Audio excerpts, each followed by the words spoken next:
Welcome back to Bright Gen Education. विद्यार्थी मित्रांनो नमस्कार. दंतकथा या आजच्या या धड्यामध्ये पाठामध्ये आपण काही प्रश्न बघणार आहोत. वसंत सबनीस लिखित दंतकथा हा पाठ आहे आजचा. विनोदी लेख आहे हा आणि या विनोदी लेखामध्ये जे जे काही त्यांनी मांडलेलं आहे किंबहुना जे त्यांनी जे प्रतिबिंबित केले त्यांच्या माध्यमातून त्याचा आशय या पाठाच्या अनुषंगाने त्यांनी या ठिकाणी प्रतीत केला आहे. तर विनोदी लेख असा हा दंतकथा पाठ आहे. एक प्रकारे दातांचं दुखणं काय असतं याचा आशय या पाठाच्या माध्यमातून लेखक वसंत सबनीस यांनी उलगडला आहे. मुळात दंतकथा या शब्दाचा अर्थ एखादी पौराणिक कथा किंबहुना एक अशी कथा जी आधीच्या काळामध्ये घडून गेली होती आणि ती आपण आज पठन करतो, त्याचं वाचन करतो.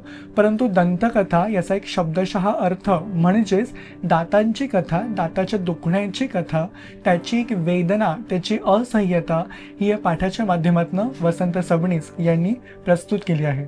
मुळात दातांच्या दुखण्यांची असह्यता काय असते, कशी असते आणि त्यानंतर त्याची दयनीय अवस्था ज्या माणसाची होते, तो माणूस जे जे म्हणून काय सामोरं जातो, ज्या ज्या गोष्टी म्हणून तो काही फेस करतो, त्याचा एक वस्तुपाठ त्यांनी या पाठाच्या माध्यमात साकारलाय. यामध्ये विनोदी म्हणी आहेत, काही मराठी शब्दकोट्या आहेत, मराठी वाक्प्रचार आहेत, या सगळ्यांचा मेळ त्यांनी या पाठामध्ये घातलाय. आपण काही जे महत्त्वाचे जे प्रश्न आहेत ते आपण या आजच्या पाठाच्या माध्यमातून बघूयात. तर 12वी बोर्डाच्या पेपरमध्ये जे जे म्हणून महत्त्वाचं आहे त्यातला पहिला प्रश्न म्हणजे आकृत्या पूर्ण करा.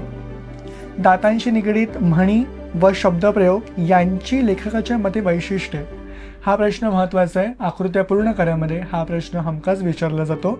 त्यानंतर पुढची आकृती म्हणजेच दातासंबंधीच्या लेखकाच्या कल्पना. मग ज्या एकूण 4 ते 5 कल्पना आहेत ज्या परिच्छेदामध्ये आलेल्या आहेत त्याच कल्पना तुम्हाला उत्तरामध्ये लिहिणं अपेक्षित आहे. त्यामुळे परिच्छेद नीटपणे वाचणं या ठिकाणी गरजेचं आहे.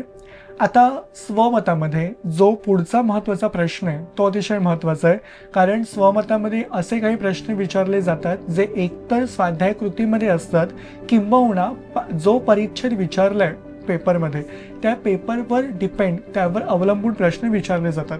त्यातला पहिला प्रश्न स्वमताचा तो असा: लेखकाने दुखऱ्या दाताची तुलना अक्रार विक्रार राक्षसाशी केलेली आहे, याबाबत तुमचे मत लिहा किंवा तुमचे मत स्पष्ट करा.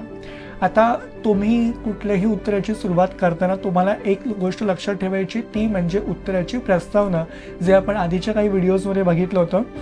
आता वसंत सबनीस लिखित दंतकथा या पाठामध्ये त्यांनी दातांच्या दुखण्याची एक असह्यता किंबहुना एक मानवी दयनीय अवस्था काय असते ही त्यांनी प्रस्तुत केली आहे, प्रकट केली आहे. हे तुम्ही उत्तराच्या प्रारंभी लिहू शकता. त्यानंतर जो मुख्य गाभा आहे उत्तराचा तो तुम्हाला मांडणं या ठिकाणी गरजेचं आहे. लेखकाने दुखऱ्या दाताची तुलना अक्रार विक्रार का केली, तर राक्षस, लेखकाचा दुखऱ्या दाढ त्याची राक्षस असते. दाताचं दुखणं हे प्रत्येक माणसासाठी असह्य असतं. एखादा शरीराचा भाग असेल, हात असेल, पाय असेल, डोकेदुखी असेल, आपण डोकेदुखी डोकं चेपून डोकं दाबून आपण त्यावरती उपाय करू शकतो. परंतु दातांचं दुखणं असं असतं की जे मर्यादेच्या पलीकडे असतं, त्यावरती उपाय असा खूप कमी उपाय जे आपण करू शकतो. किंबहुना दातांच्या दुखण्यांवरती जी असह्यता असते त्या सगळ्या गोतावळ्यामध्ये किंवा त्या सगळ्या गर्त्यामध्ये माणसाची जी काही अवस्था होते ती अवस्था इतकी निकृष्ट किंबहुना एक दयनीय अवस्था जी असते तीच लेखकाने प्रत्येक अनुभवातनं या ठिकाणी प्रकट केली आहे. आणि तेव्हा रात्रीचं दुखणं असेल दाताचं किंबहुना रात्रीचंच दात दुखतो आणि तेव्हा छातीमध्ये होणारी धडधड आणि त्यावेळी सगळे पुढे जी काही धास्ती वाढते मनाची, त्याची एक मानवी भावना लेखकाने या माध्यमातून या पाठाच्या अनुषंगाने प्रकट केली आहे. यानंतर तुम्ही असंही लिहू शकता की दातांच्या दुखण्यासाठी आपण बरेच उपाय करू शकतो, परंतु काही जे तरुणोपाय असतात ते काही वेळेला वाया जातात किंबहुना ते कितीही केले तरी दातांचं दुखणं काही कमी होत नाही.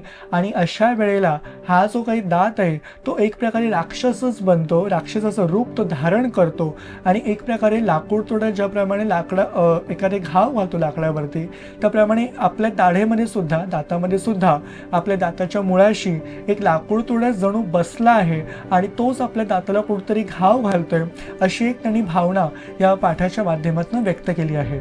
मानवी जे काही पैलू असतात जे आणि तो ज्या परिस्थितीतनं जात असताना जे जे म्हणून काही त्याला अनुभव येतात ते किती दुखरे असतात, ते किती दयनीय असतात.